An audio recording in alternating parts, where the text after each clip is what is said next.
Right, I'm gonna get started. Yeah.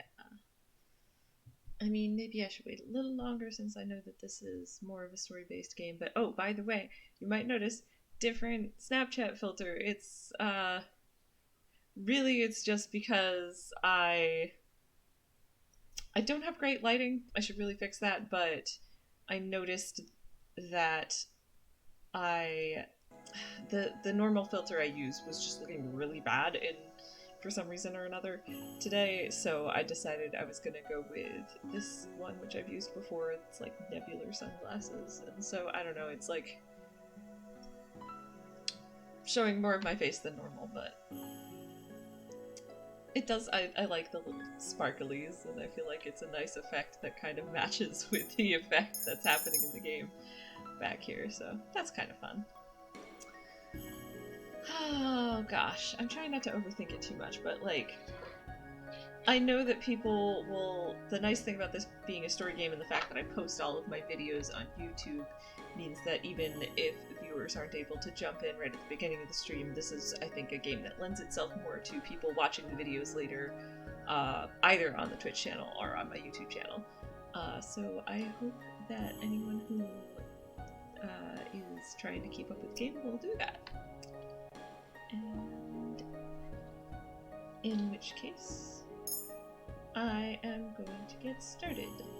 Doo-doo. Like for actual this time, and not just saying I'm going to get started like I have the last few times.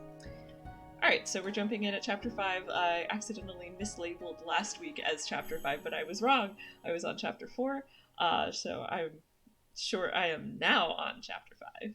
So, let's go. Alright, and I'm gonna do, wait, yes, the usual thing. Chapter 5, Secrets. So this looks like a flashback, which, which means content warning for Lucette's. Most of the flashbacks for our main character involve, stuff regarding her very emotionally abusive mother, who is passed away as of the time the story is actually taking place, but there's just like a lot of emotional abuse in the flashbacks. So just oh right, and I remember like I had gotten started last week before remembering that I wanted to do a little bit of a very, very quick recap. So in this story, our main character Lucette, she was raised by a very problematic parent who, her mother, who taught her that basically kindness isn't real and she should never trust anyone and like conceal all of her feelings and all sorts of fun stuff like that. And by fun stuff I mean terrible stuff, of course. And so she grew up to be kind of outwardly very cold and cruel, but having like this inward instinct of kindness that had been kind of trained out of her. So this is a world of like fairy tale and fantasy, and there's like fairies and witches, and people can get cursed, and the curses are usually based on some kind of fairy tale. And so our main characters, and usually the curses are placed by like the bad witches, but in this case a good witch who just wanted, I think she knew that, like, so her name is Delora the witch, and I think she knew that like Lucette had the capacity for kindness and goodness, and so she cursed her to try and help her break through that. And so she, Lucette, our protagonist, is cursed with the Cinderella curse, which, in her case, instead of rags to riches, sent her from riches to rags. She's the crown princess of the country, but no one actually remembers her. Yeah, so... And I'm planning to eventually play through all 5 routes, but I am currently playing the love interest, Rod, who is her stepbrother, which also, by the way, minor content warning, but it is a romance plot between 2 characters that are technically step-siblings, but, like, only as of, like, a year previous to the start of game, and they didn't grow up together or anything like that, so there's that. Yeah, so I think that covers my content warnings, my game recap, And yes, and you know, if you were, if you already knew all that, sorry. Or rather, if you already knew all that, I hope you didn't mind my little recap. It's, you know, it's like at the beginning of when you're watching a TV show, and it's like, yeah, theoretically you've been watching the whole TV show, but you still get the little recap at the beginning. Yeah, that's what I'm going for. So, all right, so beginning actually chapter 5. So chapter 5, secrets, and like I said, this looks like it is a flashback, which means, you know, part of all of the flashbacks thus far have been showing all of the awful things Lucette's mother taught her. So I assume this is going to be similar. All right, girl. Good morning, Your Highness. Would you like to play with us? Young Lucette. You want to play with me? Boy. Yeah, come play with us. We'll all have lots of fun. Young Lucette. Well... Girl. Please? Just for a little while? Young Lucette. Maybe I can... Mother. Lucette, what are you doing here in front of the gates? Young Lucette. Mother. Girl. Good morning, Your Majesty. Boy. We were just wondering if the princess wants to come play with us. Mother. No. Princess Lucette does not want to play with you. Young Lucette. But Mother, I do... Mother. Enough idle chatter. We must go. It is almost time for your dance lessons. Young Lucette. But... Mother. Lucette, do not make me repeat myself. Young Lucette. Yes, Mother. Oh, Lucette's mother was a problem, TM.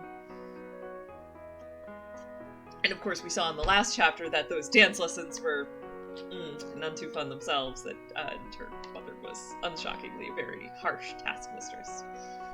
Alright, now back to present day. It is still dawn when I wake up. As much as I want to continue sleeping, I have no choice but to get up and prepare for the day.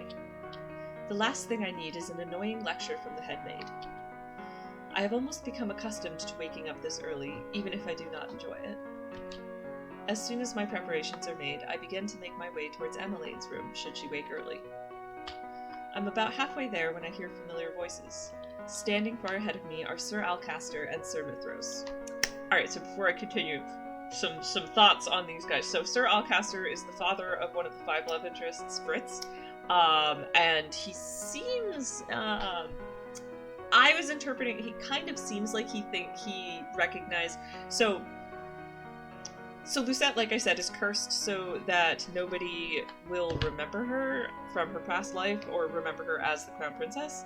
But of course that doesn't work on, several types of people. Specifically, it doesn't work on fairies, witches, and other cursed people will be able to see through a curse, basically. So in this case, since the curse is that no one remembers her, people in those 3 groups will actually remember who she is. So Sir Alcaster has, in a couple of times, acted as though he's, like, very suspicious of Lucette in a way that makes more sense if he recognizes her. I don't know what I think about him yet. Like, he might just, like, he might just have a low opinion of Lucette because of the way she acted very coldly towards everyone and be like, well, maybe we were better off without her, or maybe there's something more shady going on, because Sir Alcaster certainly seems to spend a lot of time with Sir Mithros, and I had forgotten his name last time, but was reminded, and Sir Mithros is the name of an incredibly shady guy who Lucette gets bad vibes from, and I, the player, get bad vibes from, and I don't know what's going on with him yet. My current theory is that maybe he's a bad witch, but I imagine I've got a lot left to go of the game before I really find out what's going on with him, but I look forward to that story unfolding. So, seeing Sir Alcaster and Sir Mithros talking, anything involving Mithros, I'm immediately suspicious, so let's see how this goes. Alcaster. Are you sure this is going to work? Mithros. Have a little faith in me, my friend. Alcaster. Friends? We are not friends. Sir Alcaster narrows his eyes, then turns abruptly to look at me. Mithros. Ah, Miss Lucette, was it? Lucette. Sir Mithros. Sir Alcaster. Alcaster. Have you been eavesdropping, child? Lucette. He has no reason to be Lucette specifically thinking to herself. He has no reason to be angry at me. If they were talking about something confidential, they should not have been openly talking in the hallway. I mean, she's not wrong. Like, walking across people, overhearing something someone said when you walk by them in the hallway is not the same as eavesdropping. So, anyway, I'm totally agree with Lucette there. Lucette, out loud. I am on my way to Princess Emelaine's room, sir. That is why I am here. I coolly look at Sir Alcaster, who looks like he is about to pop a vein. I cannot help but feel satisfied at his reaction. In just a few steps, he is suddenly looming over me. Lucette, shock. Thinking to herself, I have never seen Sir Alcaster look so angry before. Rod, what is going on? Rod is now walking towards us with a scowl on his face. Sir Alcaster notices this and quickly steps back. Mithros, there was just a little misunderstanding, Your Highness. Rod glances at me, his eyes narrowing. Lucette, thinking to herself, great, I'm sure he's going to blame me for this too, even though I did nothing. Aw, Lucette, okay, so we'll see in just a second, but I think Rod is going to defend her. I think that their relationship is at that point by now. Yeah! Yeah! In fact, completely correct. Much to my surprise, Rod puts himself between me and Sir Alcaster. Yay, I like these special screen images. Rod, are you alright, Lucette? Lucette, thinking to herself, he's worried about me? I slowly nod. Rod turns back to Sir Alcaster and Sir Mithros. Rod, if you don't have any business with Lucette, I will be taking her with me. Emelaigne is already waiting for her. Sir Alcaster stares at me for a few moments before bowing down to Rod. Alcaster. Of course, Your Highness. Rod. Thank you. Rod turns to me again, his expression solemn. Rod. Shall we? He walks off before waiting for my reply. I look back at Sir Alcaster and Sir Mithros one last time before chasing after him. The both of us spend the next few minutes walking in silence. Rod has not said a thing since my encounter with Sir Mithros and Sir Alcaster. Rod. Are you okay? Lucette. What? Lucette, thinking to herself. He already asked me that before. Is he really that worried? Oh, choices. Choices. My vague nemesis. I'm gonna do my usual thing and save at the choice, and so for anyone who's watching this without having watched previous ones, this game will give you a right choice indicator when you select the better choice, the choice that'll lead you to the good ending. And I, as I've stated before, have no interest in bad endings, so if I pick the wrong choice and I don't get the right choice indicator, I will go back and fix it.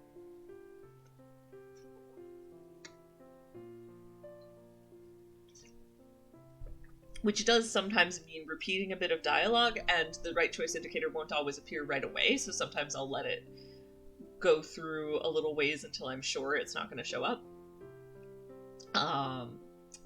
Or if I think I've chosen wrong. Oh, anyway, so back to the choice. So the answers are Lucette can respond with either I am fine or I am not. Oh, and I've found that I'm not great at guessing which choice is the right choice, which makes me really grateful for that correct choice indicator.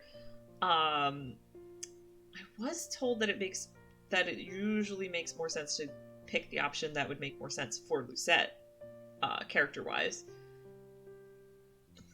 But I sometimes have a hard time getting a read on that as well. So, like, Lucette, she leans very tsundere, which makes me think that her default tendency would be to say that she's fine, but on the other hand, like, I do feel like her and Rod have been getting a little closer, so she might admit that she's not, but on the other hand, I can never quite tell if, you know, if I pick the more negative answer, if it will actually turn out to be her getting angry, and then that's not usually a good direction.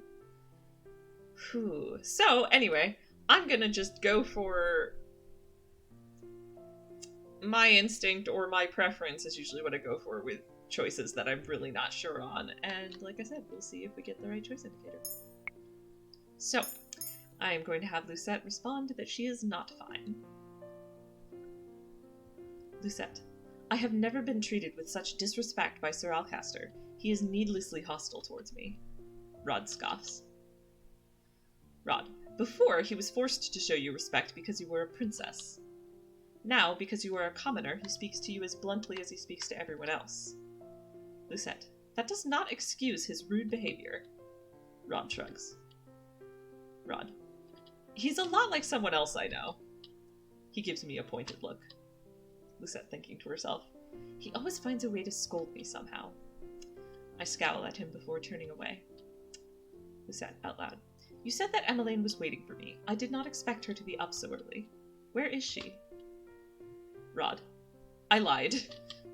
Lucette, what? Yeah, alright. I think I picked the wrong choice, and I think I was right in my instinct that her saying that she's not fine turned into her complaining in a way that was her getting angry about a thing that Rod is like, are you sure you have the right to get angry about this? So it's possible I didn't wait long enough, but I think I'm gonna try the other choice, so. Alright, going back to Lucette thinking to herself, he already asked me that before. Is he really that worried? And try responding with, I am fine. Aha! That seems immediately like this was the more correct choice. So Rod asked if Lucette was okay. Lucette is like, is he really that worried? And then just goes, I'm fine. And then we move from there. I am surprised by the look on Rod's face at my response. His expression is soft, so unlike his usual scowl. Sebi, Rod here is pretty worried about you, princess. Sebi being the little rabbit on his shoulder, who ships them a lot, I have come to realize. Rod, shuck. Rod glares at Sebi, his cheeks tinged pink. Sebi chuckles.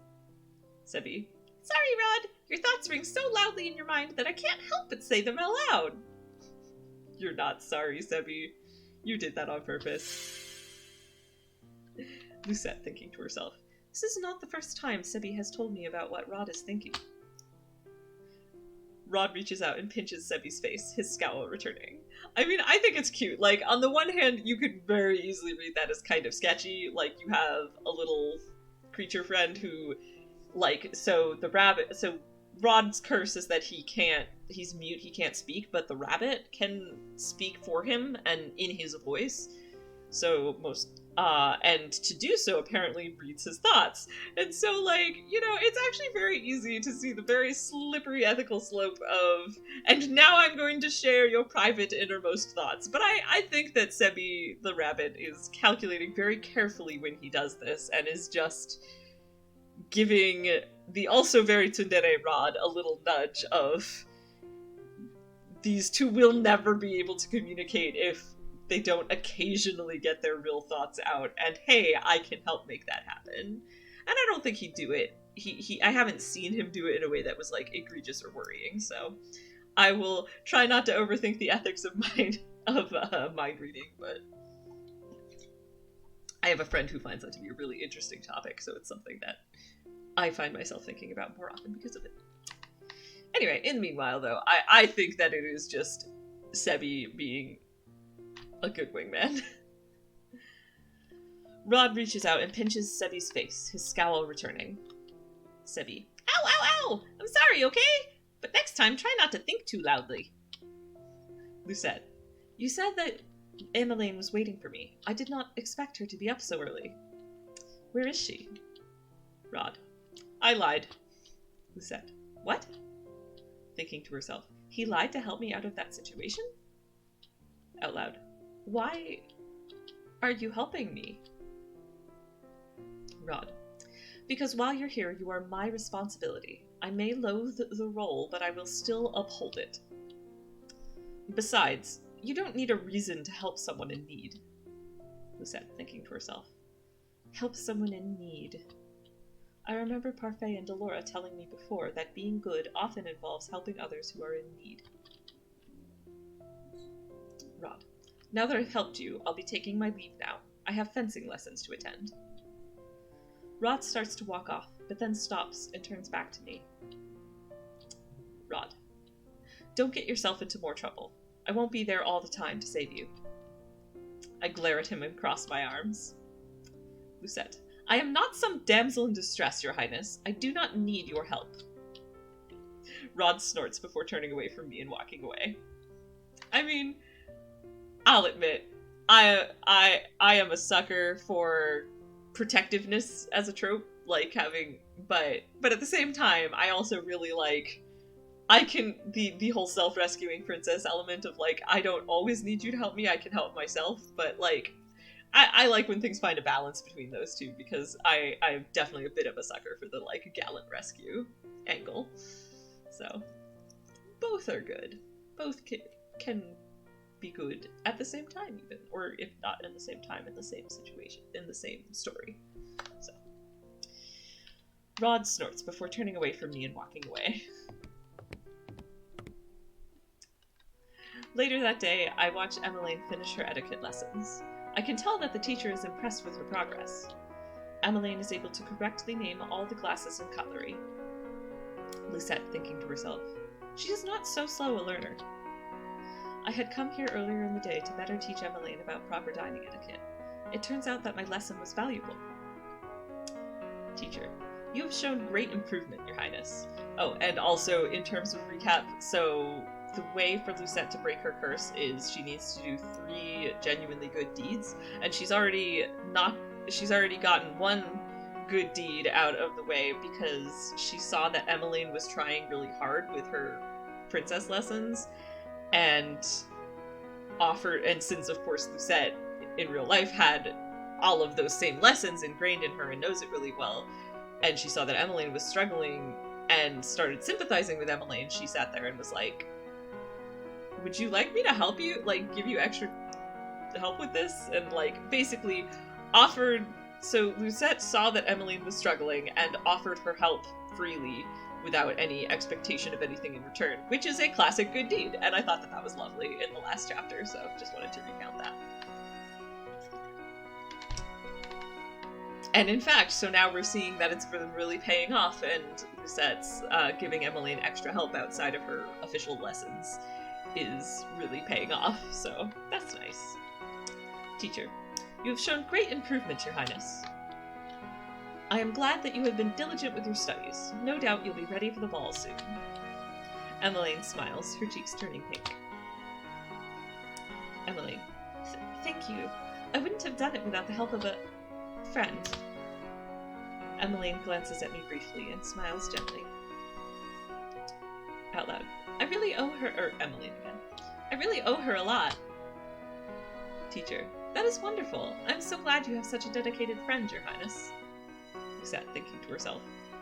Friend? Is that really what I am to her? But princesses do not have maids as friends. Oh, sorry, this is a moment where I'm like, oh, sweetie, about Lucette, where I'm like, on the one hand, you know, something nobility, something, the dictates are that there is a hierarchy, and so it's probably not very common to have a maid be your friend, but, like, 2 things. 1, Emelaigne was raised as a commoner, and so she doesn't have the noble mindset ingrained, and 2, Lucette, you were just taught that nobody, like, that friendship doesn't exist, and so, like, of course you are confused, and it's very sad. Lucette continued to think to herself. A royal does not mingle with commoners, especially not with servants. Mother told me that before. There it is. Emelaigne does not treat me as a maid, but she cannot possibly think of me as a friend. After the teacher gives Emelaigne several books to study for their next lesson, she ends the lesson and excuses herself. Emelaigne approaches me and grasps my hands. Lucette. Shocked. Emelaigne. Thank you so much, Lucette. I wouldn't have passed without your help. Lucette. All I did was repeat the things your teacher taught you. Emelaigne. But you're different. I raise an eyebrow at her. Lucette, thinking to herself. Different? Emelaigne. I tend to get nervous in my lessons. My teachers are strict and intimidating. I cave beneath the pressure. But with you, well, I feel more comfortable around you. It's probably because we're almost the same age and your lessons feel more casual. So thank you. I am very grateful to you. She looks down at the ground shyly. I hope it's alright that we're friends. Okay, I just need a moment because this is so precious. I mean, from the get-go, Emelaigne was, like, clearly this very sweet girl, and, like, it's been established that Emelaigne really wanted to be friends with Lucette, and Lucette just kept, like, Lucette, again, had been taught to cut everyone off and to not trust anyone, and so she, like, completely rebuffed all of Emelaigne's attempts. And so now Emelaigne doesn't remember who Lucette actually is, but she still has sort of a sense. It's implied that people have sort of a sense that something is missing, or a sense of the feelings they once had for her. So I think it is reasonable to assume that there is a part of Emelaigne that, like, sees Lucette, and even without remembering who she was, is like, want to be friends. And so is just, like, really happy and excited that she's getting to be friends with Lucette. And it's just, I also just think this is very precious, because Lucette needs friends, and I like Lucette and Emelaigne, like, becoming friends. That just makes me happy.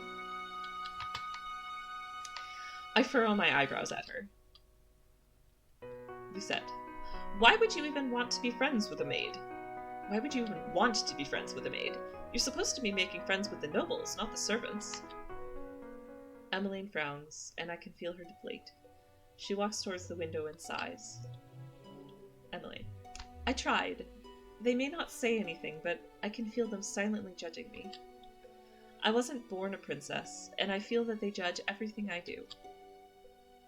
They think that I smile too much, that I'm not regal enough. They feel that I'm too clumsy or too cheerful. Lucette, thinking to herself. Well, Emelaigne definitely does not act like a noble. I cannot say I blame the nobles for being skeptical of her. Emelaigne. Being with them suffocates me. I do my best to act like a princess, but the way they all look at me, it's as if they're waiting for me to make a mistake. Then they'll all have an excuse to jeer at me. Every girl dreams of becoming a princess, and yet this is not my dream. I really just miss being a normal girl. I miss my freedom. I look at her, thoughtful. I think I can understand what Emelaigne is feeling. Just like me, she was thrown into a world she was not ready to be a part of. Right now, we have no choice but to fit in. I'm glad that Lucette's experiences are making it easier for her to relate to Emelaigne, because she sits there and it's like, well, yeah, Emelaigne's not acting like a noble, but now that Lucette has had the life experience of, you know, growing up as a noble and then being shoved into the world of being a commoner, she can now understand, oh gosh, going, even if it's the other direction, that must have been equally difficult. And so, like, you know, experiences that make it easier to empathize certainly help. Lucette, thinking to herself. She never wanted my title in the first place, yet I accused her of stealing it. Okay, so this is in italics, which implies that it's her thinking to herself, but I think that is typo, because this seems very clear like Lucette would be saying this out loud, so let's assume that Lucette is saying it out loud. Have you told your mother how you feel? Emelaigne shakes her head. Emelaigne. No, not the king either. I don't want them to think that I'm ungrateful. That's why I'm trying my best to become accustomed to all of this. I cross my arms. Lucette. But you are not happy. Emelaigne. I'm not. Everyone just assumes that I'm happy because I smile a lot. Lucette, thinking to herself. She barely opens up to anyone, and yet she opened up to me. Had I been given the choice before I was cursed, I would never have listened to her. Lucette. You should tell them how you feel rather than just keep it to yourself. Otherwise, the stress will continue to accumulate on your shoulders. Emelaigne. I wish I could be more honest with them. I really do. I envy you for being able to speak your mind. Lucette, thinking to herself. She envies me? Emelaigne takes a deep breath and sighs. The frown fades with the sigh and is quickly replaced by a fragile smile. Emelaigne. I'm sorry for ranting to you like that. I must have bored you with my story. Sorry, I'm just like, Emelaigne! Emelaigne needs a hug. Oh. Lucette thinking to herself. I used to get so annoyed with her, but now that I have seen this side of her, I suppose she is not as terrible as I had first thought. Emelaigne. Oh! I remember that Mother wanted to see me after my lessons today. Lucette. Allow me to escort you to the Queen, then. Emelaigne. Thank you.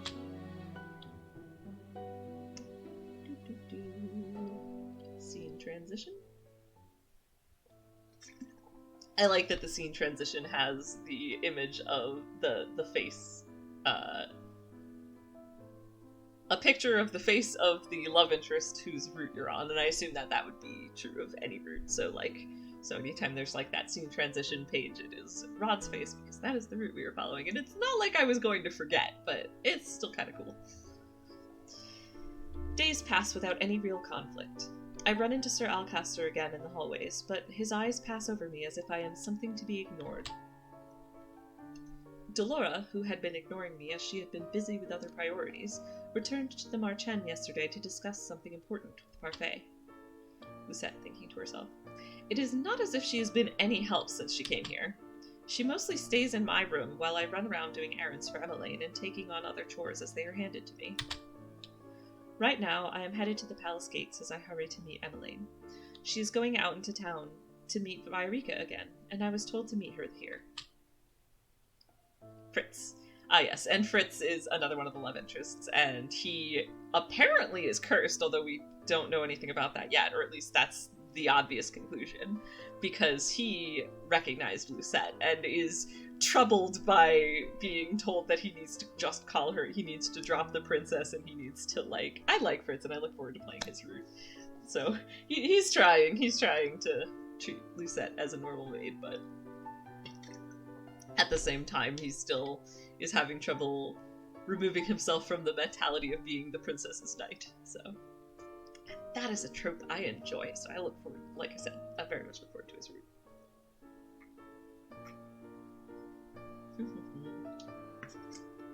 Sorry, this is definitely another game that requires, I do a lot of talking for this one, so it requires a lot of water. Fritz. Lucette! I turn around to see Fritz walking in my direction. Ever since I told him to refer to me by my name, he has been stumbling over not using my title. I rarely see him, but when I do, we do not have much time to discuss anything. Lucette. Can I help you with anything, Fritz? Fritz. It's been a while. Have you managed to complete one of your good deeds? Days after I had originally run into Fritz, I managed to have a quick conversation with him regarding my curse. It has been a long time since that conversation happened. Recently I have barely seen Fritz. I hear rumors that he has been reassigned somewhere outside the palace. I show him my pendant and point at the piece of the second glass slipper. Oh, okay, so I was having a little trouble understanding what was going on with her pendant before, so I thought that, like, it was the one glass slipper and it was, like, breaking off when she was, when she had done a good deed, but it's actually that she starts with the one glass slipper and a second one is slowly being formed as she does good deeds. So it'll be formed in 3 pieces and she's got one piece of the second glass slipper so far. I show him my pendant and point at the piece of the second glass slipper. Lucette. I managed to get one several days ago. Fritz. Lucette, that's wonderful. I knew that you could get one. Lucette. Only 2 more, and then I can break this curse. Mithros. Oh, it's this... Mithros, of course, being the shady guy. Ah, Fritz. Miss Lucette.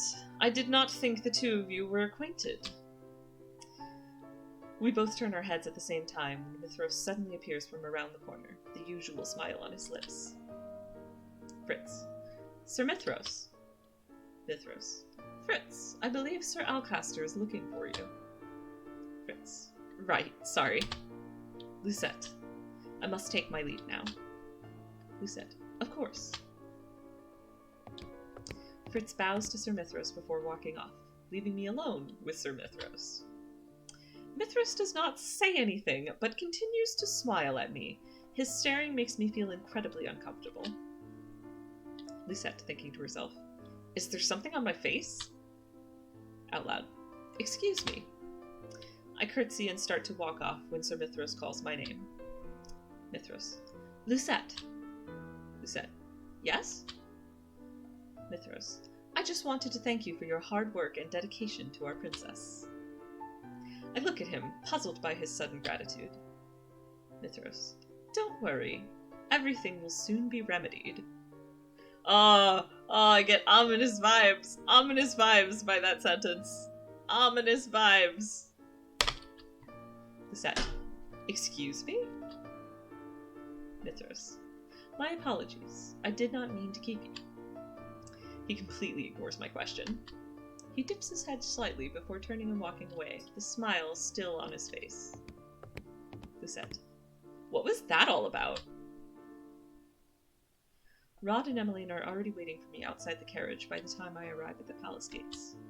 Rod has his arms crossed and looks at me, irritable.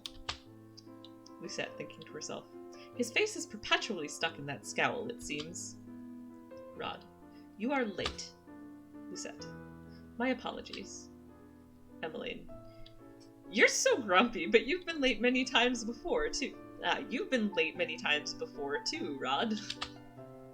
I like Emelaigne. Rod just shrugs his shoulders as he turns and heads into the carriage. Emelaigne sighs before looking at me. Emelaigne, shall we? Lucette, of course. The three of us sit in silence as the carriage rolls toward the town. The knight assigned to guard duty is sitting out front with the driver, watching for any disturbances. Emelaigne glances forlornly out one window, while Rod silently looks out the other as he rests his chin on the palm of his hand. I notice Emelaigne pausing to glance at Rod every now and then, looking restless. Finally, she breaks the silence. Emelaigne, are you still mad that I asked you to come along to visit Viorica? Rod. Silence. Emelaigne, you could have declined the invitation, Rod. And if you would only tell me what happened between the two of you, I would do my best to remedy the situation. Rod notices me looking at him and scowls. He returns his moody gaze to the window. Rod, I have nothing to say, Emelaigne, but you used to be good friends with Viorica too, Rod. Sorry. But then, ever since you were... Emelaigne stops herself, but I know that she is referring to his curse. Emelaigne, after that day, you've kept your distance from her. Then, when you found out about the wedding, you became even colder toward her. Even Viorica is worried about you, Rod. She worries that she might have offended you somehow.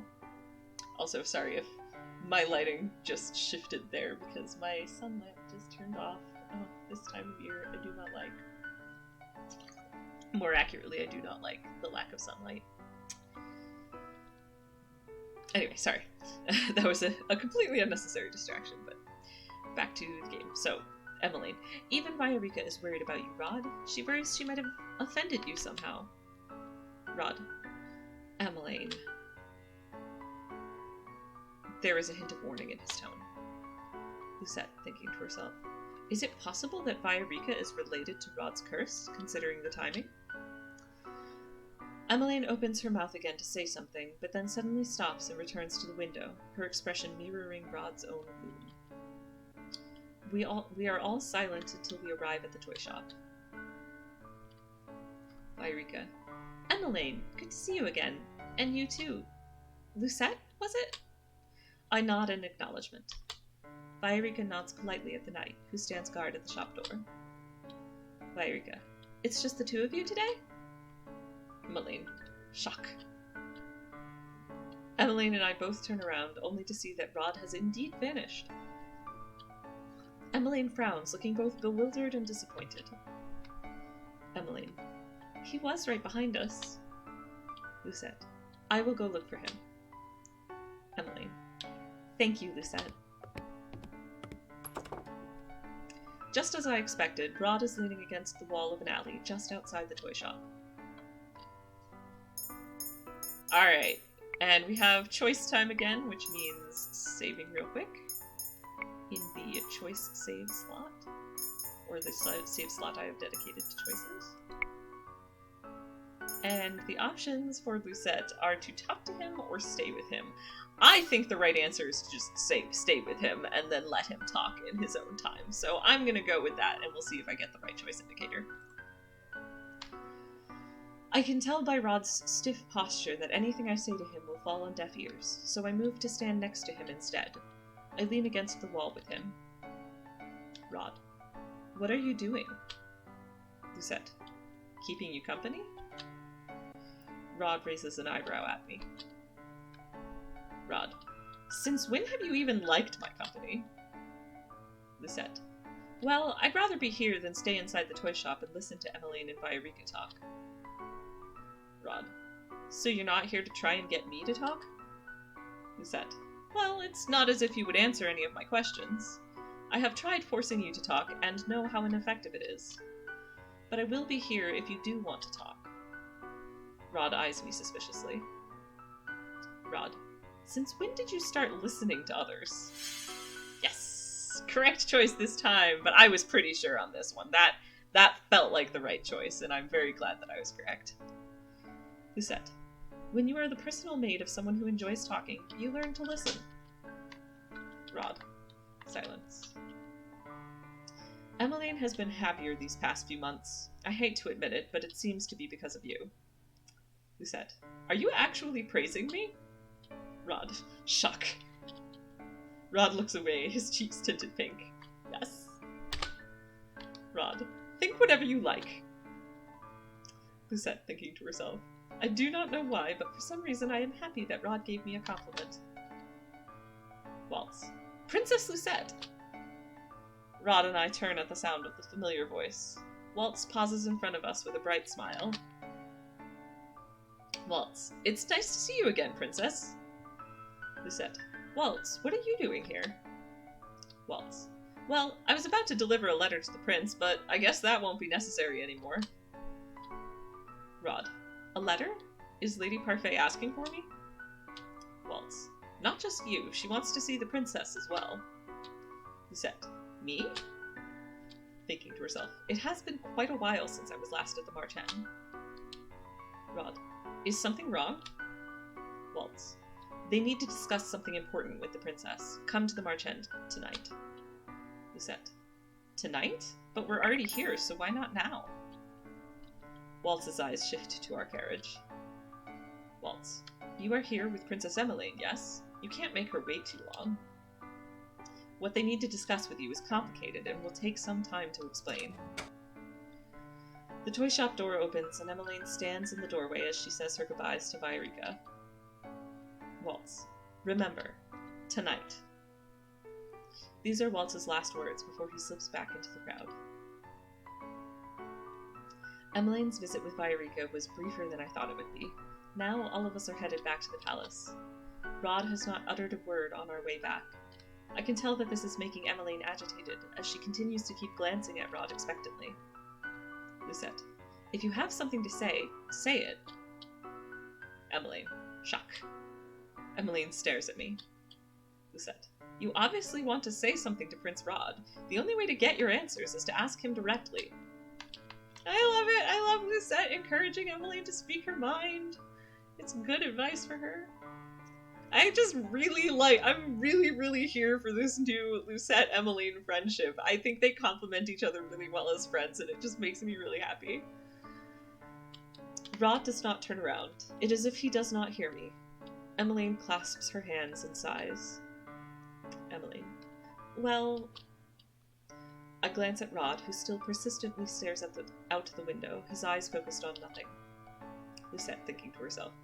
He is pretending not to hear us. How immature. Emelaigne. Rod. Viorica was sad that you weren't there today. She was certain that you stayed outside to avoid seeing her.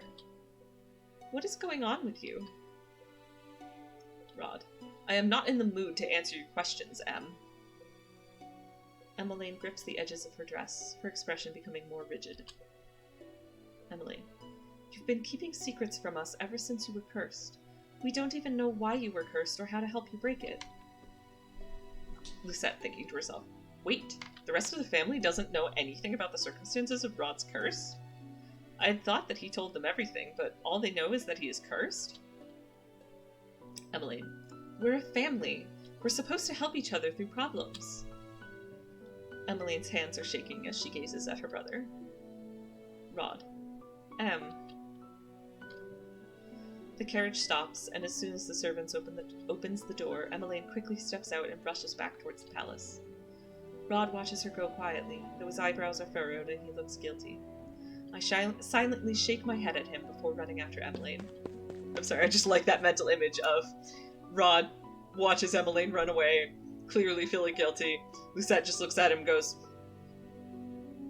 and she just shakes her head and then runs after Emelaigne. It's just a great mental image. Emelaigne stands in the hallway with her hands to her chest.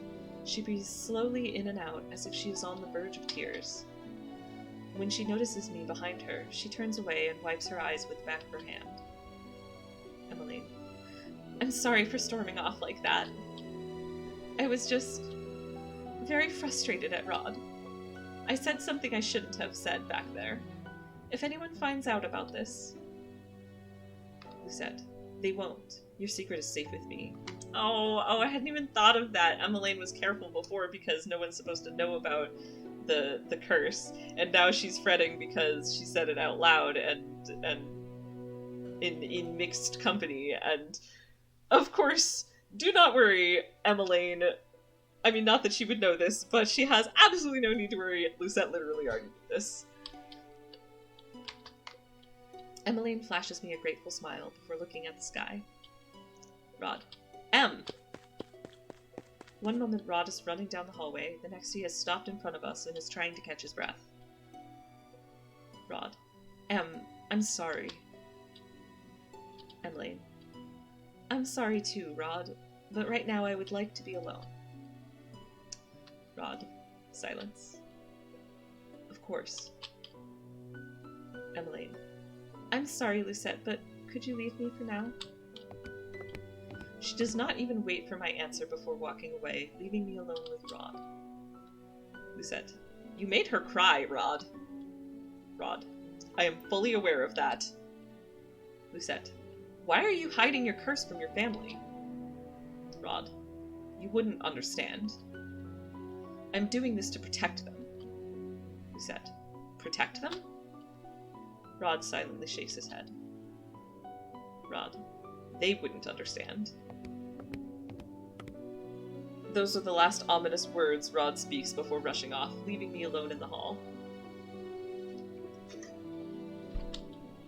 Lucette thinking to herself, what happened to him? Yeah, so my current theory regarding Rod's curse is that he... Well, I don't really know. I don't have a fully fleshed out theory, but I mean, it's been made pretty clear that he considers whatever the conditions for breaking his curse are, he considers them to be worse than the curse itself. So he's been avoiding talking about it, avoiding getting help for it, etc. And I really look forward to finding out what it is. Well, one moment, sorry, I just want to actually turn that sunlight back on because I keep looking over at my screen with the camera and being like, that is just really not good lighting. Alright. Okay. So, the hallways are silent at this time of night as most everyone in the palace prepares for bed. I am now on my way to our meeting place. Rod told me earlier to wait for him here. I had thought that he would make me go to the March End by myself after what transpired with Emelaigne, but I was wrong. Lucette thinking to herself, Emelaigne was so upset today. I have never seen her like this before. I turned my thoughts back to the March End and to what Walt said earlier.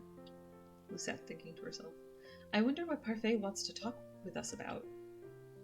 I feel my heart beating erratically against my chest. Lucette thinking to herself, why do I feel like something bad is going to happen? I realize that I have been standing in the open for a while. Lucette, thinking to herself. Perhaps I should move. People might find my standing here suspicious. I start walking again, and am surprised when I feel a hand close around my wrist and pull me into the darkness. I open my mouth, but a hand muffles my scream. Rod. Shh! Lucette. Rod? Rod's gaze is icy. He speaks quietly, but I can feel the anger simmering underneath his words. Rod. What if someone saw you just standing there? Have you even thought about how they might get suspicious? Lucette. Shock. I mean, it didn't occur to her at first, but it did. It did occur to her. His tone is so accusatory that for a moment I cannot find my voice. Lucette, thinking to herself. But then, he is right. I should have been more careful. Lucette, out loud. Sorry. Rod stares at me, surprised. Lucette. What? Rod. I never thought I'd hear you apologize, especially to me. Lucette. Oh, well at least I know how to apologize, unlike you. Rod. Shock. Rod. And why would I ever have a reason to apologize to you? Lucette. Because you've done nothing but treat me coldly, even when I have done nothing to personally attack you. Rod scowls at me, but does not say anything. Instead, he sighs and takes my hand, pulling me after him. He is blushing. Sorry, there's a little cut screen image, and he is definitely blushing. It's cute. Lucette. What? Rod. Let's go before the guards see us. I have no energy to argue with Rod, so I allow him to pull me along. Rod. Silence. I'm sorry. Lucette. What? Thinking to herself. He apologized to me? Rod. Don't make me repeat myself. Lucette. I did not hear you clearly. Rod.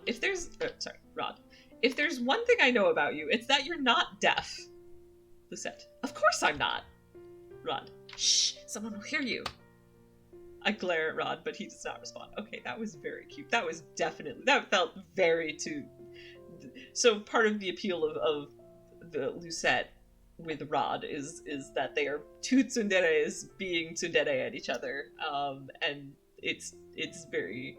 Just the awkwardness and the... What? I don't like you. Maybe I do a little. Is just fun.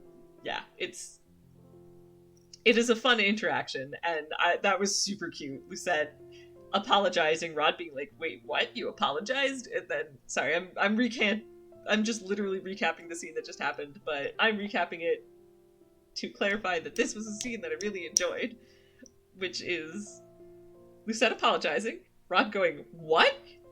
You apologized to me?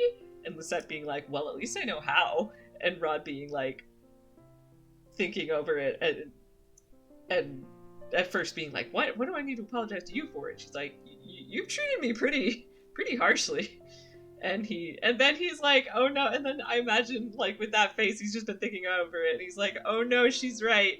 And then he's just like, I'm sorry. And then Lucette's like, what? I didn't quite hear that. And that's just everything about that exchange was very cute. Sebi. Silence. Princess, your hand is really warm. oh, Sebi being the biggest chipper once again. Rod, shocked.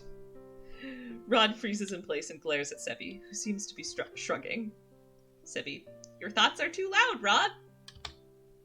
Through the dim lights, I can actually see a faint blush on Rod's cheeks. Lucette, you are blushing. Rod, shocked. I am not!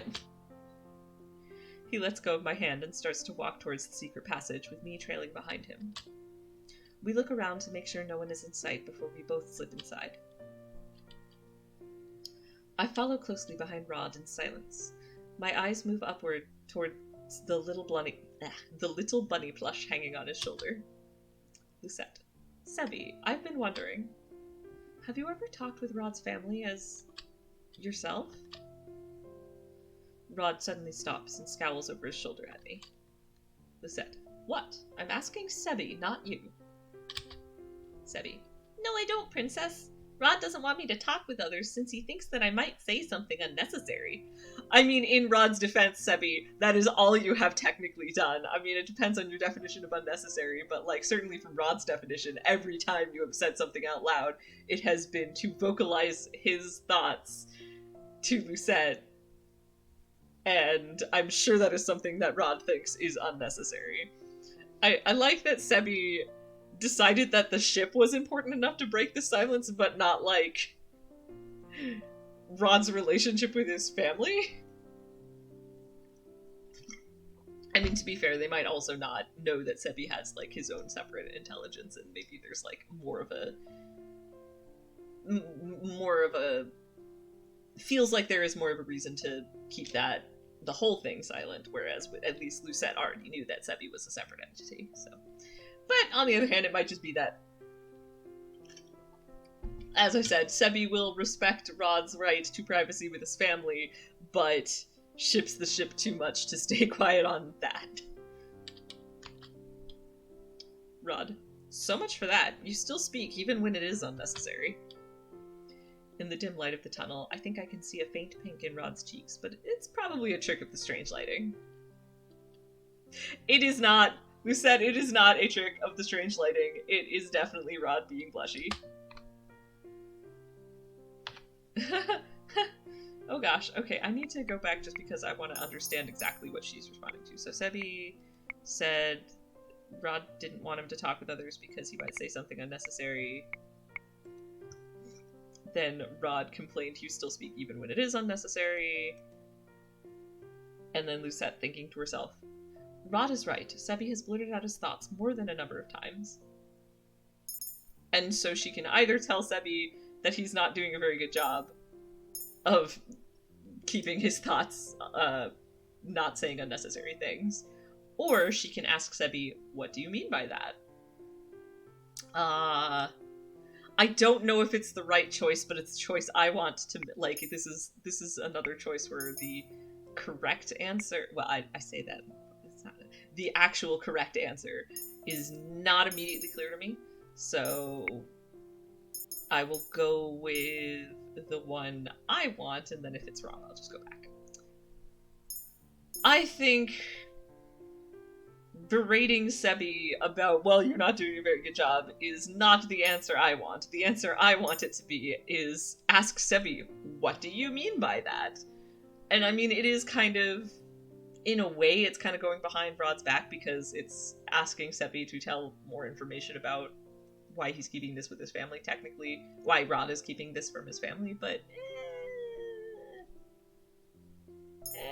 maybe the better answer is to berate Sebi, but, like, no, I want to know what he means by that. Sebi. Well, there are thoughts that he prefers to keep to himself, like his thoughts on karma and his feminine voice, or his... Rod suddenly clamps Sebi's face, and I can actually see the poor plush struggling to get away from his hold. I mean, to be fair, that actually sounded like Sebi was about to make uncool, inappropriate remarks, so legit. Lucette. You are crushing the poor toy.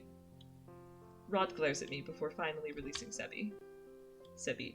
Rod can be so brutal at times. I remember the time he almost threw me out the window for saying that one lady had a hideous dress. Okay, I guess Sebi does it for more than just the ship. It sounds like Sebi is also a little trolly shit sometimes to Rod. Cause, dude, Sebi, did you really, like, hear Rod thinking, wow, that's a hideous dress, and decide that that was a thing that needed to be said aloud? That's a questionable choice. Rod glares at Sebi once again. He readies his fingers to pinch him again, but Sebi hurriedly apologizes before Rod can touch him. Sebi. Okay, I'll stop talking now. Rod sighs and continues walking. Yeah, that definitely feels like that was the incorrect choice. So, let's go back. And have her, in fact, yeah, it kind of makes sense. It's more, now that I know that Sebi has been being more than just, like, a ship helper for Lucette and Rod, and he's in fact saying some very inconvenient things. It makes more sense to me to be like, Oh, in fact, and I have had the thought that Lucette's thought while making the choices might sometimes hint to the better choice. And in fact, Lucette thinking Rod is right, Sebi has blurted out his thoughts more than a number of times, is a good indicator. Should have perhaps been a good indicator that the more correct answer would have been for her to also call Sebi out for, like, dude, you are not doing a very good job. Sebi sighs.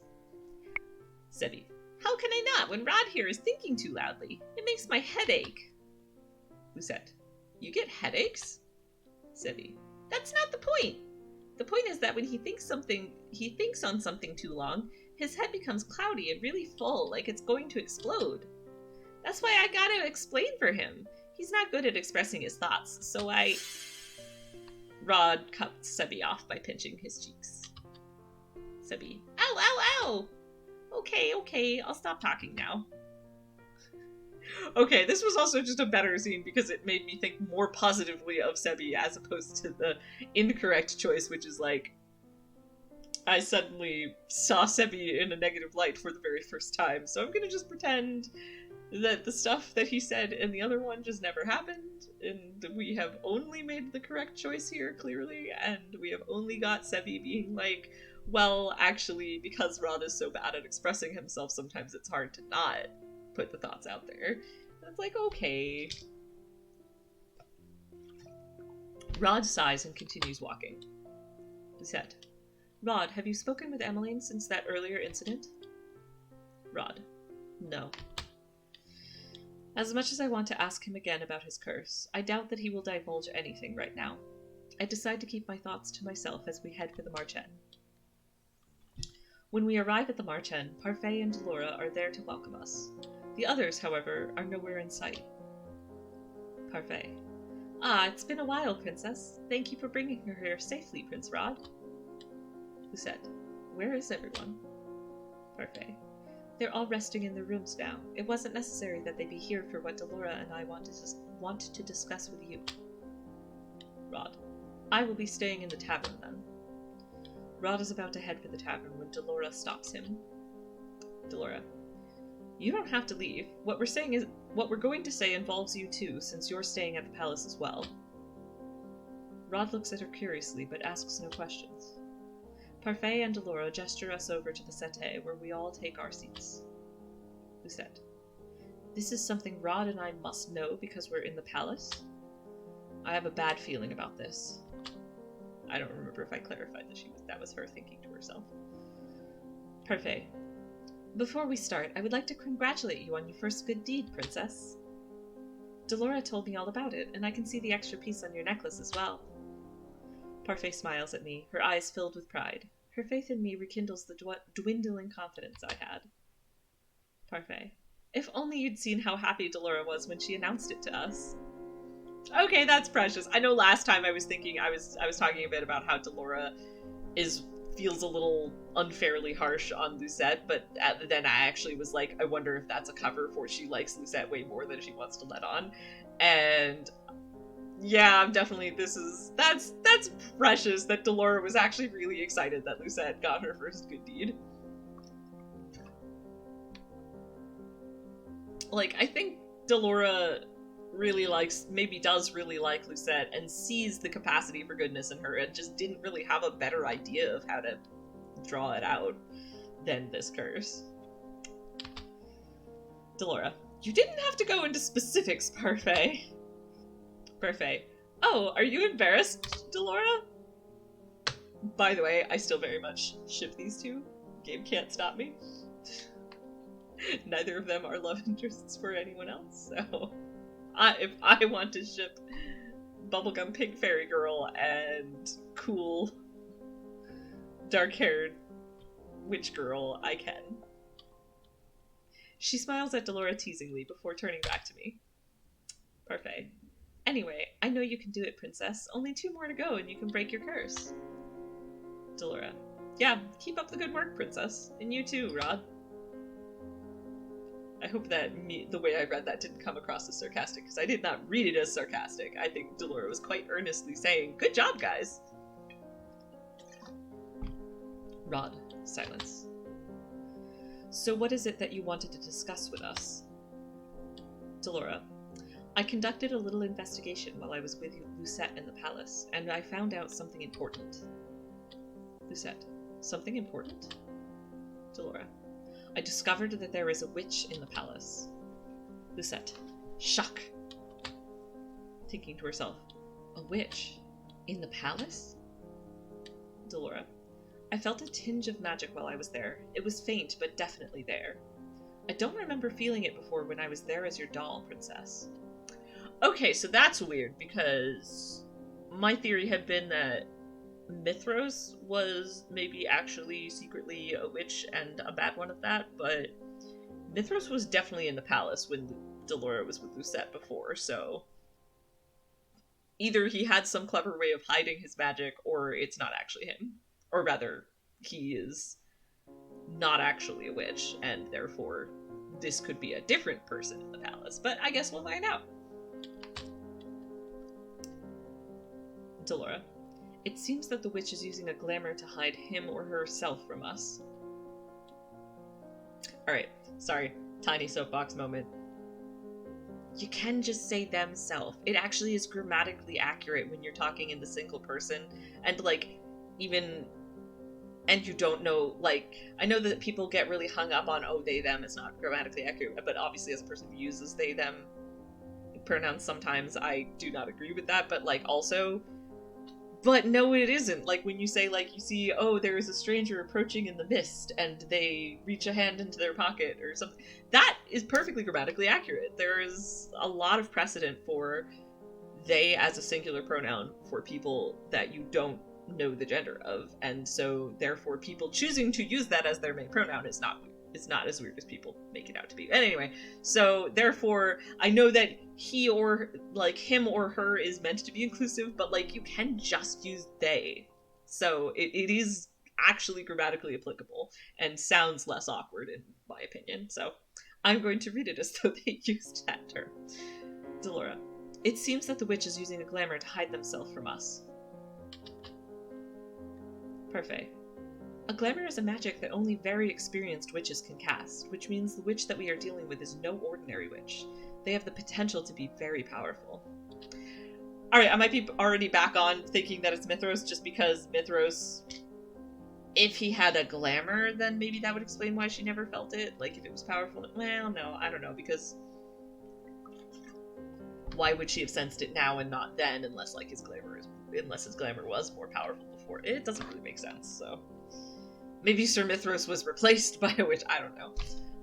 It's fine. We might not find out immediately, but we'll find out eventually. I'll let the game tell me. Parfait. A glamour is a magic that only very experienced witches can cast, which means that the witch we are dealing with is no ordinary witch. They have the potential to be very powerful. Lucette. But what would a witch be doing in the palace in the first place? Delora.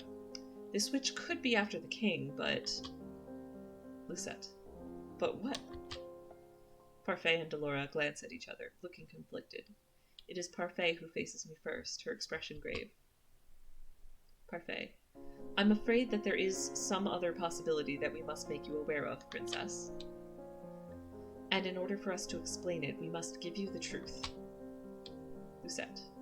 Silence. Oh ho!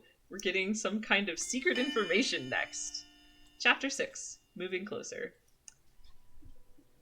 And that said, so I am increasing my... So, I am going to stop there. In addition to increasing my frequency of streaming for this game to once a week, I am also going to shorten it a little, so I'm going to be streaming one chapter at a time.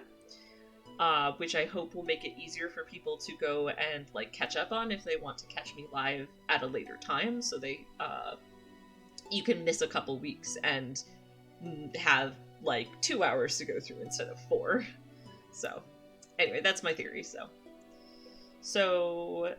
yeah, so this was as previous. So so that means that these streams will be like noticeably shorter than a lot of my other ones. But I hope that that'll just help with story flow and such.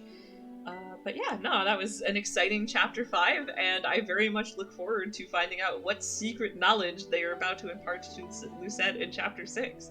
And man, there was a part of me that's like, maybe I should just keep going, but I really like the idea of doing one chapter at a time and breaking it up by chapter. That's something I've done like very carefully in all of my past. Even when I was doing 2 chapters at a time, it was something I always made sure to stop at chapter breaks, because that just feels like a good place to stop. So I imagine this is going to continue to happen, though, like as I feel like we're probably reaching closer to the end of the arc for this first route, which means that probably chapters will continue to end on more dramatic notes, but I guess that just means that you'll have to tune in next time. And sometimes it takes me a couple days to actually get these uploaded on YouTube, so all the more reason to come watch me live.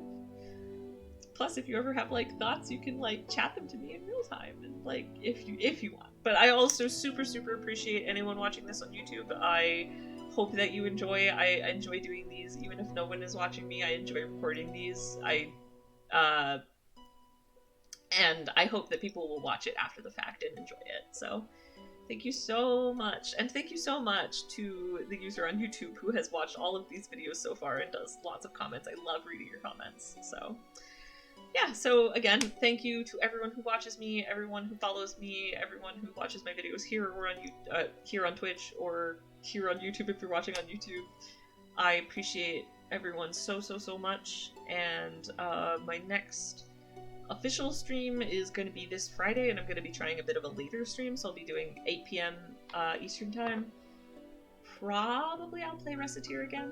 And then there is a small chance that I might also experiment with a like late night stream some other time during the week, but that is not guaranteed. The Friday 8 p.m. is my next official decided time, and then of course, and then I'll try to do something over the maybe something on Saturday or Sunday, but that's not. Check my Twitter or my calendar in my Twitch page for more information. I will post more things as I've decided them, but the only ones that I have set in stone are the 8 p.m. Eastern Time this Friday, and the next, of course, the continuation of Cinderella Phenomenon next Monday at 4 p.m. once again. And we will get to see Chapter 6 and find out what the truth is that they are keeping from Lucette, and I am already excited, so I hope that you will consider joining me next Monday, or watch the stream, and I hope that anyone watching this enjoys it like even a fraction as much as I have enjoyed playing this game. So yeah, thank you so much, and I will see folks when they next come watch. Bye!